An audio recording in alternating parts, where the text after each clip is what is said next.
इतने दिनों से मेरे जैसे भूतों की कहानियां देख रहे हो, लेकिन अभी तक सब्सक्राइब नहीं किया। क्यों? इसकी सजा मिलेगी। गुरुद्वारा, मस्जिद या चर्च, इन सभी जगहों में एक कमाल की शक्ति होती है जो बुरी एनर्जी और आत्माओं को अपने आसपास भी भटकने नहीं देती। लेकिन अगर हम आपसे कहें कि गोवा में एक ऐसा चर्च है जिसे दुनिया का सबसे ज्यादा हॉन्टेड चर्च माना जाता है, तो क्या आप उस पर विश्वास करेंगे? ये कहानी है 3 दोस्तों की, जिम, हैरी और सैम, जो अपनी वेकेशन के लिए गोवा आए थे। हर किसी की विश लिस्ट में फ्रेंड्स के साथ गोवा ट्रिप पर जाना जरूर होता है, इसलिए जिम, हैरी और सैम बहुत ही ज्यादा खुश थे। उन्होंने गोवा जाकर वहां पर बाइक्स रेंट पर ली और गोवा की ब्यूटी को एक्सप्लोर करने लगे। एक रात वो लोग एक पार्टी से वापस लौट रहे थे और वो वापस जाने का रास्ता भटक गए। काफी रात हो गई थी और गोवा के जंगलों से भरे रास्तों पर उन तीनों के ही फोन में नेटवर्क नहीं आ रहा था, इसलिए ना वो गूगल मैप्स की मदद ले सकते थे और ना ही इतनी रात में उन्हें सड़क पर कोई इंसान नजर आ रहा था। वो बस अपनी बाइक पर सवार सही रास्ता ढूंढने की कोशिश कर रहे थे। तभी कुछ ही दूर पर जिम को उस रात के अंधेरे में एक चमकती लाइट नजर आई। जिम ने उस लाइट की तरफ देखा तो उसे हिलटॉप पर एक चर्च दिखा। जिस तरह चांद की रोशनी उस सफेद चर्च पर पड़ रही थी, वो बेहद सुंदर लग रहा था। जिम को लगा कि जरूर उस चर्च में कोई तो होगा जिससे वो मदद मांग सके और वापस अपने होटल पहुंच सके। जिम के कहने पर तीनों ने अपनी बाइक्स उस चर्च की तरफ मोड़ ली, पर उन्हें नहीं पता था कि जिस चर्च के सामने वो अब खड़े थे वो कोई मामूली चर्च नहीं, बल्कि दुनिया का सबसे हॉन्टेड चर्च माना जाता है, जिसका नाम है 3 किंग्स चैपल। कहते हैं कि करीबन 200 साल पहले वहां पर 3 पोर्चुगीज राजा हुआ करते थे जो उस चर्च में ही रहते थे। उस एरिया पर रूल करने के लिए उन तीनों के बीच कई सालों तक लड़ाई चलती रही।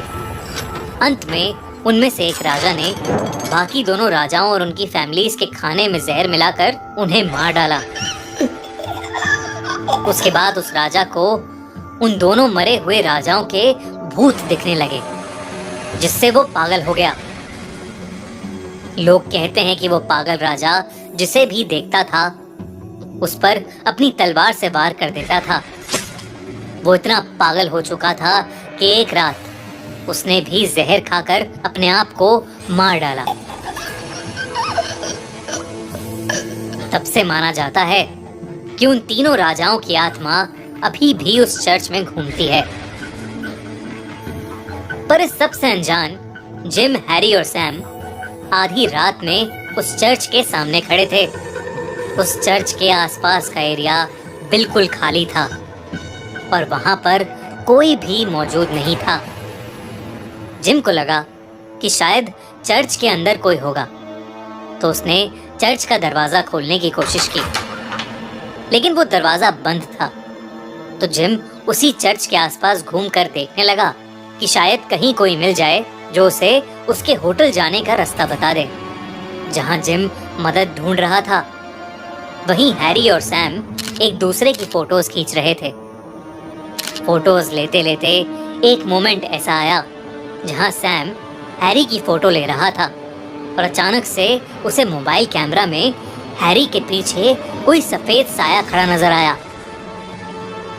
पर जैसे ही उसने मोबाइल का कैमरा हटाया, वो साया वहां से गायब हो गया था। अचानक ही सैम के फोन की बैटरी खत्म हो गई और उसका फोन स्विच ऑफ हो गया। वहीं जिम चर्च के आसपास घूमकर फिर चर्च के दरवाजे के सामने आ खड़ा था, लेकिन इस बार चर्च का दरवाजा खुला पड़ा था। ये देखकर जिम को अजीब लगा, लेकिन वो फिर भी उस चर्च के अंदर चला गया। चर्च में अंदर घुसते ही जिम को एक बड़ा सा हॉल दिखा। तभी जिम को चर्च के अंदर से किसी के कदमों की आवाज आई और वो उस आवाज के पीछे पीछे चला गया। अंदर जाकर उसे दिखा कि कोई आदमी क्रॉस के सामने झुका हुआ प्रेयर कर रहा है। उस आदमी ने एक अजीब सी पोशाक पहनी हुई थी। ऐसा लग रहा था कि जैसे वो कोई पुराने समय का राजा हो। जिम उसके पास खड़ा उसकी प्रेयर खत्म होने का वेट करने लगा। वहीं बाहर खड़े हैरी और सैम जिम का इंतजार कर रहे थे। सैम चर्च के पास एक बड़े से पेड़ को घूर कर देखे जा रहा था। हैरी ने जब उससे पूछा तो उसने उससे कहा कि उसे उस पेड़ पर बैठा एक सफेद साया नजर आ रहा है। हैरी उसकी बात सुनकर पहले तो डर गया, लेकिन जब हैरी ने पेड़ की तरफ देखा तो वहां कोई नहीं था। हैरी को लगा कि सैम उसकी टांग खींच रहा है। वो हंसते हुए जब सैम की तरफ मुड़ा तो वो दंग रह गया। सैम की आंखें लाल हो चुकी थीं और वो हैरी को एक बहुत ही डरावने तरीके से घूर रहा था। हैरी ने उसका नाम पुकारा पर वो कोई जवाब नहीं दे रहा था। बस वो हैरी को घूरे जा रहा था। हैरी ने उसे पकड़कर हिलाया तो सैम ने हैरी को एक जोरदार धक्का दिया। हैरी सीधा जाकर पेड़ पर गिरा।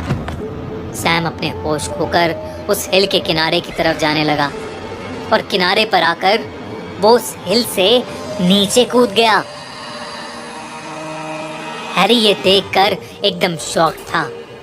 वो जल्दी से सैम को देखने दौड़ा। उसने देखा कि सैम हिल के नीचे वाली रोड पर गिरा पड़ा है और सैम के बगल में एक सफेद साया था जो हैरी के देखने पर हवा की तरह कहीं गायब हो गया। हैरी के होश उड़ चुके थे, लेकिन फिर भी उसने सैम को अपनी बाइक पर बिठाया और उसे जल्दी से हॉस्पिटल ले गया। अंदर जिम अभी भी उस आदमी की प्रेयर खत्म होने का वेट कर रहा था, लेकिन कुछ देर पहले जो चर्च खाली था वो कई सारे अजीब से दिखने वाले लोगों से भर गया था और वो लोग जिम के ठीक पीछे खड़े थे। पर जिम को इस बात का जरा भी अंदाजा नहीं था। जिम अभी भी उस प्रेयर करने वाले आदमी को देखे जा रहा था। उसने कुछ देर इंतजार किया और फिर उस आदमी को आवाज लगा दी। हेलो सर, थोड़ी सी हेल्प चाहिए थी आपकी।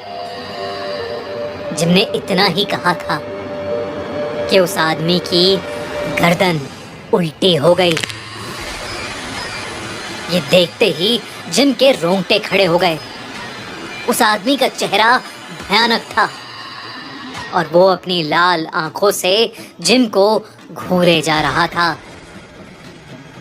जिम ने डर के मारे जैसे ही अपने कदम पीछे लिए, उसे वो सब अजीब लोग दिखे जो शायद उसी का इंतजार कर रहे थे। वो सब लोग उस पर झपट पड़े। वो राजा जैसा दिखने वाला आदमी जिम के पास आने के लिए आगे बढ़ा तो जिम जोरों से चीख पड़ा। कुछ घंटों बाद हैरी अपने साथ कुछ लोगों को लेकर वापस उस चर्च की तरफ आया। उसने सैम को हॉस्पिटल में एडमिट कराया और वहां उसे थ्री किंग्स चैपल के हॉन्टेड होने का पता लगा। जब वो वापस जिम को बचाने वहां पहुंचा तो जिम चर्च के अंदर बेहोश पड़ा था। उसके शरीर पर कोई चोट तो नहीं थी, लेकिन जिम बेहद घबराया हुआ था। उसने कुछ देर बाद अपने साथ हुई घटना के बारे में सबको बताया। जिम और हैरी की जान तो उस रात बाल बाल बची, पर सैम ने हॉस्पिटल में ही दम तोड़ दिया।